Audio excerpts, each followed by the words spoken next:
कल जब सबकी नजरें इस्लामाबाद पर गड़ी हुई थीं और सब ये सोच रहे थे कि अभी अभी अमेरिकी नायब सदर इस्लामाबाद पहुंचेंगे, इधर से ईरानी वफ्द आ जाएगा और शायद डोनाल्ड ट्रंप की सोच के मुताबिक कोई जंग बंदी का बड़ा फैसला हो जाएगा। डोनाल्ड ट्रंप जिस तरह से वो ट्वीट कर रहे थे और जिस तरह से उनको उम्मीद थी कि शायद ईरानी उनके दबाव में आ जाएंगे और फिर वही होगा जो डोनाल्ड ट्रंप चाहेंगे, लेकिन वो नहीं हुआ। ईरानी वफद पाकिस्तान नहीं पहुंचा और डेडलाइन खत्म हो रही थी। फिर आखिर सबसे बड़ा सवाल ये उठाया जा रहा है, आखिर ऐसा क्या हुआ कि डोनाल्ड ट्रंप जो ये कह रहे थे कि वो जंग बंदी की तौसीह नहीं करेंगे, उन्होंने जंग बंदी की तौसीह क्यों कर दी? तो इस बार आखिर क्या हुआ? ये वही हुआ था जैसे डोनाल्ड ट्रंप को पहले बंद गली से पाकिस्तान ने निकाला था, या फिर यूं कहिए कि डोनाल्ड ट्रंप जब छत पर चढ़ गए थे और उनको रास्ता नजर नहीं आ रहा था तो पाकिस्तान ने उनको फिर रास्ता दिखाया था। इसी तरह कल भी डोनाल्ड ट्रंप को पाकिस्तान ने फिर से स्पेस दे दी और फिर उन्होंने ट्वीट किया कि जंग बंदी में तौसीह कर दी गई है और उसके लिए कोई उन्होंने हद भी मुकर्रर नहीं की।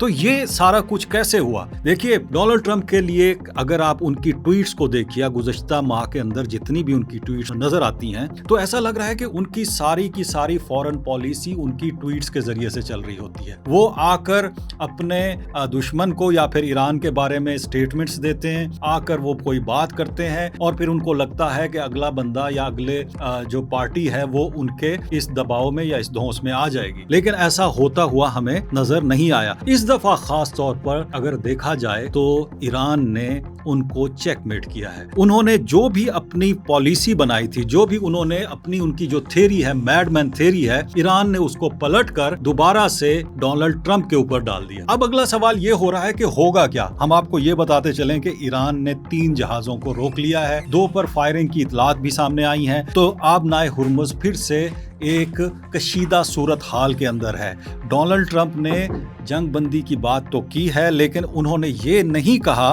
कि वो आबनाए हुर्मुज़ के ऊपर जो उन्होंने नाकाबंदी कर रखी है उसको किस वक्त ख़त्म करेंगे। वो अभी भी ये समझते हैं कि अगर दबाव बना रहेगा ईरान के ऊपर तो ईरान घुटने टेक देगा, लेकिन शायद उन्हें ये नहीं समझ आ रही कि जितना ज़्यादा वो वक्त को बढ़ा रहे हैं, तूल दे रहे हैं, अपनी धमकियां दे रहे हैं, उतना ज़्यादा ईरान उनको समझता भी जा रहा है और उतना ज़्यादा उसको अपनी जीत में कन्वर्ट करता जा रहा है। आपको याद होगा कि जब इजराइल ने और अमेरिका ने मिलकर ईरानी क़यादत की डिकैपिटेशन की थी, मतलब उनकी क़यादत को उन्होंने उड़ाया था और बहुत बड़ी तादाद में उनके लीडर्स को ख़त्म किया था, तो ये तवक्को की जा रही थी कि ईरान सरेंडर कर देगा। उन्होंने उनकी नेवी को ख़त्म कर दिया, उन्होंने उनके इंफ्रास्ट्रक्चर को ख़त्म कर दिया, उन्हें लगा था कि वो सरेंडर कर जाएंगे, लेकिन उनकी ये सोच या उनकी ये थ्योरी काम नहीं आई और बल्कि हुआ ये कि वो लीडरशिप जो ख़त्म हो गई तो उसकी जगह जो नीचे वाली लीडरशिप थी उसने ले ली और अब वो इस कदर तगड़े हो चुके हैं कि वो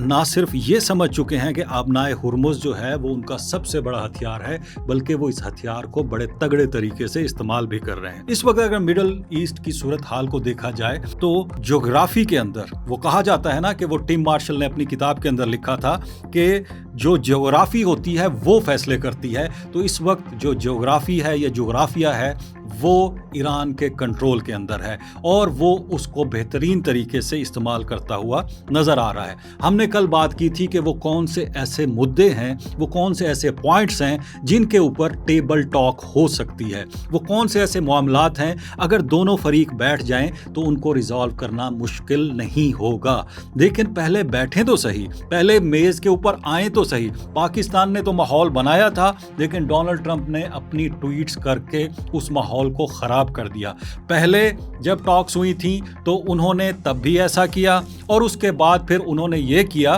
कि नाकाबंदी कर दी थी। अब भी उन्होंने यही किया कि जब एक माहौल बनने जा रहा था, सारी की सारी क़यादत जो है यहाँ पर आने वाली थी, डोनाल्ड ट्रंप अपनी ट्वीट से नहीं रुके और जब वो फंस गए तो पाकिस्तान ने फिर उन्हें निकाला। पाकिस्तानी क़यादत जिनमें अगर मैं सबसे पहले नाम लूं तो फील्ड मार्शल आसिम मुनीर ने उनको निकाला। आपको याद होगा कि उन्होंने टेलीफोन करके उनसे कहा था कि जब तक आप اس کے اوپر فیصلہ نہیں کریں گے، یہ جو آپ نے ناکہ بندی کر رکھی ہے اس کو ختم نہیں کریں گے تو معاملہ آگے نہیں بڑھے گا۔ تو رات کو بھی ان کو یہی کہا گیا اور ان سے کہا گیا کہ کم از کم آپ ایکسٹینشن کر دیں اس جنگ بندی کی، تاکہ آپ بھی سوچ لیں، وہ بھی سوچ لیں اور دونوں ٹیبل پر آ کر بیٹھ جائیں۔ جہاں تک ہم مدعوں کی بات کر رہے ہیں تو 3 بہت امپورٹنٹ مدعے ہیں اس وقت۔ سب سے پہلا تو فیصلہ یہ ہوگا کہ امریکہ اپنی جنگ بندی اگر اس میں اس نے توسیع کر دی ہے تو اگلا فیصلہ یہ کرے کہ وہ ناکہ بندی بھی ختم کرے۔ دوسرا فیصلہ جب وہ ٹیبل پر آ کر بیٹھیں گے وہ یورینیم کے حوالے سے ہے کہ ایران اپنی یورینیم کی جو انریچمنٹ ہے وہ کتنی دیر تک اس میں وقفہ کر سکتا ہے۔ اور تیسرا اہم پوائنٹ جس کے اوپر ڈونلڈ ٹرمپ پھنسے ہوئے ہیں، جس کو وہ ریڈ لائن قرار دے رہے ہیں، کہ وہ یورینیم جو انریچڈ یورینیم ہے، جو کہ ملبے کے نیچے دبا ہوا ہے، وہ یہ چاہتے ہیں کہ اس کو نکال کے لے جائیں، جو کہ آسان کام نہیں ہوگا۔ اور لگتا یہی ہے کہ at the end of the day وہ جب ٹیبل کے اوپر بیٹھیں گے تو اس سے بھی وہ پیچھے ہٹ جائیں گے۔ اس وقت دنیا کی سب سے بڑی طاقت کا سب سے بڑا جو صدر ہے، آپ یہ دیکھ لیجئے کہ ڈونلڈ ٹرمپ، وہ آ کر ایران کی آبنائے ہرمز میں پھنس چکا ہے۔ اب وہ راستہ ڈھونڈ رہے ہیں کہ کوئی ان کو وہاں سے نکالے، اور ان کے لیے 2 ہی راستے ہیں، یا تو وہ پھر سے ایران کے ساتھ جنگ چھیڑ دیں، یا پھر وہ ایک مذاکرات کی ٹیبل پر آئیں اور پھر کچھ ایسے پریکٹیکل مطالبات سامنے رکھیں جن کو ایران بھی ماننے کے لیے تیار ہو۔ تو یہ تھی اب تک کی اپڈیٹس، انشاءاللہ پھر ہم آگے آپ کو اس حوالے سے بتاتے رہیں گے۔